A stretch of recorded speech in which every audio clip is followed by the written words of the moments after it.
Em todas as suas epístolas, Paulo falou das grandes verdades sobre as quais Pedro fala em suas duas cartas. Verdades como o novo nascimento, a divindade de Cristo, seu sofrimento injusto como homem sem pecado, sua morte substitutiva, sua ressurreição, ascensão e segunda vinda, o dia do Senhor e o estado eterno.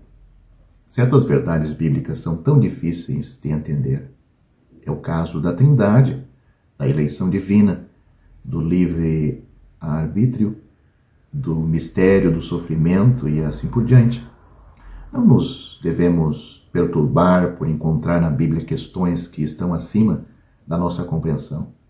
A palavra de Deus é infinita e inesgotável. Ao estudá-la, devemos sempre estar dispostos a reconhecer que Deus sabe coisas que não podemos compreender plenamente. Quando fala que Paulo escreve certas coisas difíceis de entender, Pedro não está criticando os escritos paulinos. A dificuldade não se encontra no estilo de redação de Paulo, mas nos temas dos quais ele trata. Pedro não se refere à dificuldade de compreender o significado dos textos de Paulo, mas à dificuldade de entender as grandes verdades ensinadas por eles. Em vez de simplesmente aceitá-las pela fé, os ignorantes e instáveis deturpam essas verdades difíceis para a própria destruição. Algumas seitas, por exemplo, distorcem a lei e a transformam num meio de salvação em vez de considerá-la um instrumento para revelar o pecado, pois é assim que o apóstolo afirma em em Romanos, capítulo 3.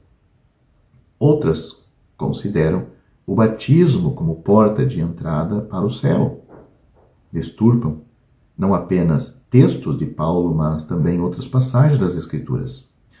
Observe que nesta passagem Pedro coloca os escritos de Paulo no mesmo nível que as demais Escrituras, ou seja, o Antigo Testamento e as partes do Novo Testamento que já haviam sido escritas naqueles dias. Reconhece que as epístolas paulinas faziam parte das Escrituras sagradas inspiradas. Pedro reconhece publicamente que Paulo tem a palavra de sabedoria e que tinha escrito a eles. Isto, é claro, nos leva à pergunta: a que carta ou cartas de Paulo que Pedro se refere? No Novo Testamento temos 4 conjuntos de cartas de Paulo e a referência de Pedro pode ser a todas elas, porque em cada conjunto Paulo escreve acerca de acontecimentos futuros. Se Pedro conhecia e possuía todas as epístolas de Paulo, então esta carta de 2 Pedro poderia ser datada por volta do ano 64 depois de Cristo. No entanto, existe maior proveito em rever os escritos de Paulo que tratam das promessas de Deus ainda não cumpridas, do que discutir possíveis datas em que esta carta foi escrita. As epístolas de 1ª e 2ª Tessalonicenses, escrita por Paulo, os primeiros que são os primeiros escritos de Paulo, ocupam-se extensivamente tanto com profecias relacionadas à igreja, como também com a vinda do Senhor Jesus, que está relacionado aos judeus e ao mundo. Temos uma descrição detalhada do homem que é segundo a eficácia de Satanás, sua aparição e sua vergonhosa derrota.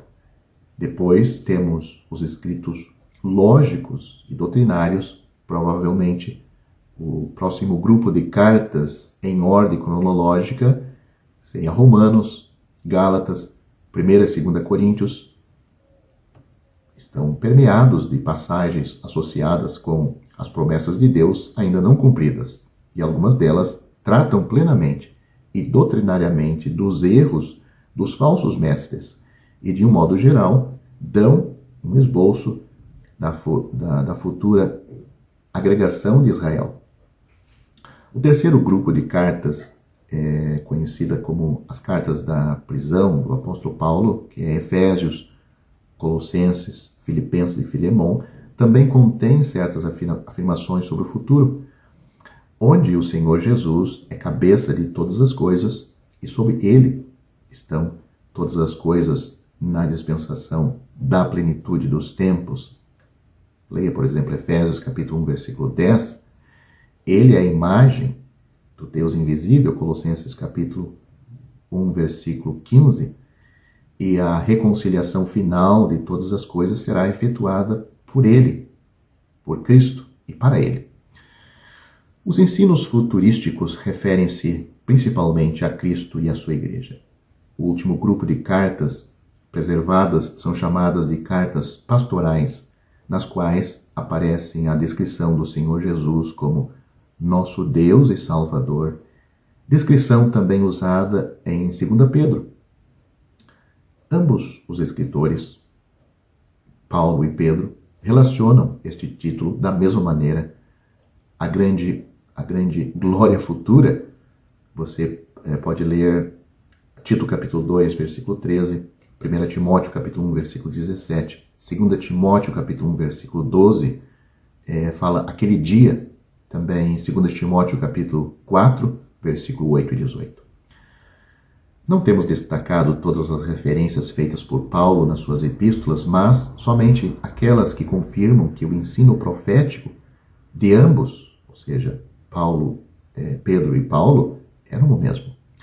Pedro, ao dizer que Paulo tinha um dom especial, também afirma que nem sempre era fácil entender seus escritos.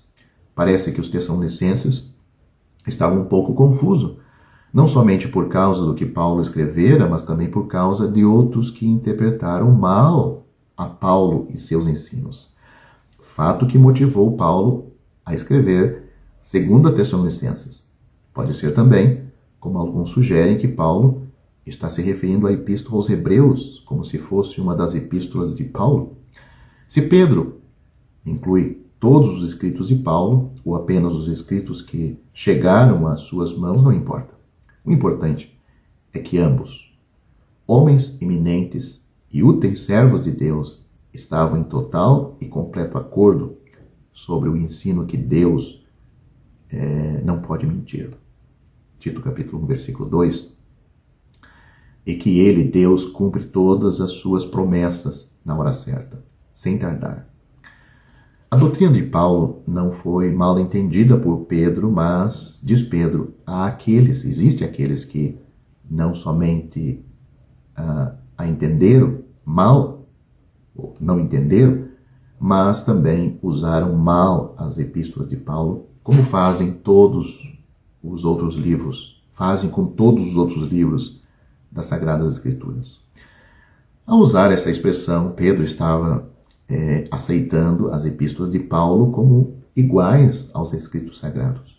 Havia em seus dias falsos mestres, escarnecedores e zombadores, que torciam ou deturpavam os escritos para sua própria destruição.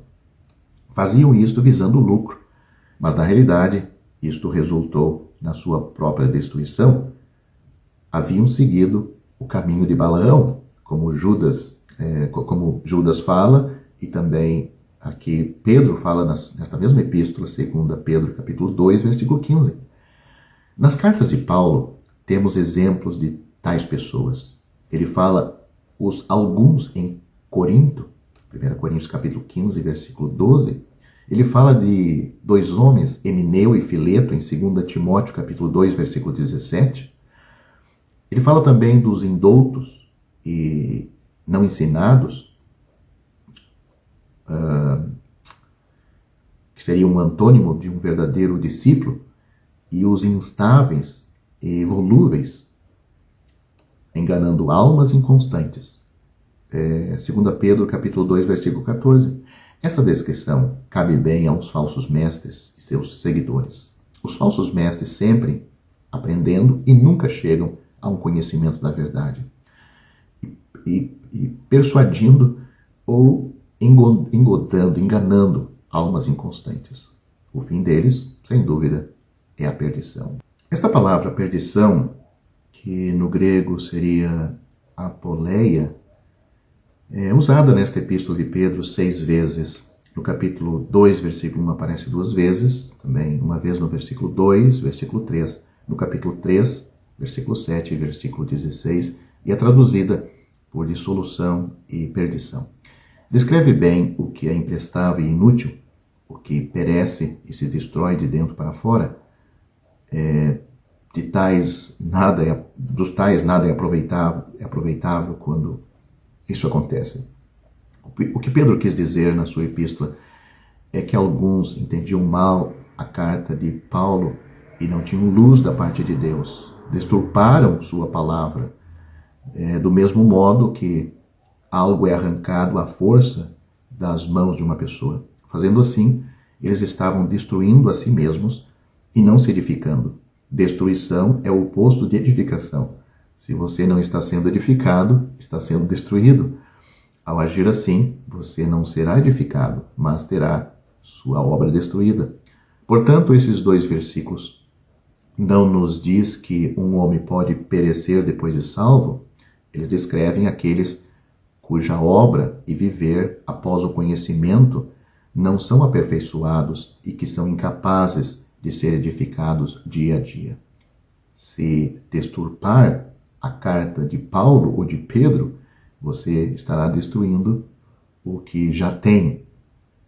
Não está tratando da salvação, mas sim de ser destruído por a má interpretação das Escrituras. E o que está em foco aí é o que Paulo escreveu, mas isto serve para todas as Escrituras. E sem dúvida é isto que acontece, e principalmente quando o assunto é a salvação. Se você errar na interpretação, como a maioria das denominações erram neste assunto, você estará perdido para sempre. A salvação, a questão da salvação está a eternidade, céu ou inferno. Se você está enganado, está errado quanto este alicerce, a base da sua estadia eterna depois desta vida, estará salvo para sempre ou perdido para sempre. Portanto, leia com cuidado as Escrituras, porque pela graça sois salvos por meio da fé. Isto não vem de vós, é um dom de Deus, não vem das obras, para que ninguém se glorie. Efésios capítulo 2, versículos 8 e 9.